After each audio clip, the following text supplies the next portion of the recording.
ಈ ಒಂದು ಸಸ್ಯ ಹೇಳ್ತಕ್ಕಂಥದ್ದು ಇದೆಯಲ್ಲ, ಇದು ತುಂಬ ಚಿಕ್ಕದಾಗಿ ಬೆಳೀತಕ್ಕಂಥದ್ದು ಮತ್ತು ಇದರ ಶಕ್ತಿ ಮಾತ್ರ ಮೂರ್ತಿ ಚಿಕ್ಕದಾದರೂ ಶಕ್ತಿ ದೊಡ್ಡದು ಎಂಬಂಥ ರೀತಿಯಲ್ಲಿ ಇರತಕ್ಕಂಥದ್ದು.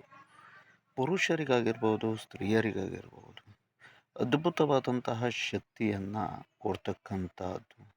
ಅದರಲ್ಲೂ ಇದಕ್ಕೆ ಸಣ್ಣ ಸಣ್ಣದಾದಂತಹ ಕಾಳಿನ ರೀತಿಯಾದಂತಹ ಬೀಜ ಇರತಕ್ಕಂಥದ್ದಾಗ್ತದೆ. ಇದನ್ನು ಸುಟ್ಟು ಭಸ್ಮ ಹೇಳ್ತಕ್ಕಂಥದ್ದನ್ನು ಮಾಡಿ ಪ್ರತಿ ದಿವಸ ವ್ಯಕ್ತಿಗಳಿಗೆ ಒಂದು ಪ್ರಮಾಣದಲ್ಲಿ ತಗೊಳ್ತಾ ಬಂದರೆ ಮತ್ತು ಈ ಸಸ್ಯದ ಕಷಾಯ ಹೇಳ್ತಕ್ಕಂಥದ್ದನ್ನು ಕೂಡ ಮಾಡಿ ತಗೊಳ್ತಾ ಬಂದರೆ ಕಷಾಯದಿಂದಾಗಿ ಆರೋಗ್ಯದಲ್ಲಿ ತಂಪಿನಂಶ ಇರ್ತದೆ.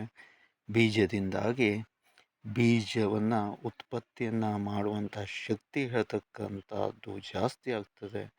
ಇದು ತುಂಬಾ ಅಪರೂಪಕಾರಿಯೂ ಮತ್ತು ಅಲ್ಲಲ್ಲಿ ಕಂಡುಬರ್ತಕ್ಕಂತಹ ಸಸ್ಯವಾಗಿರುತ್ತೆ.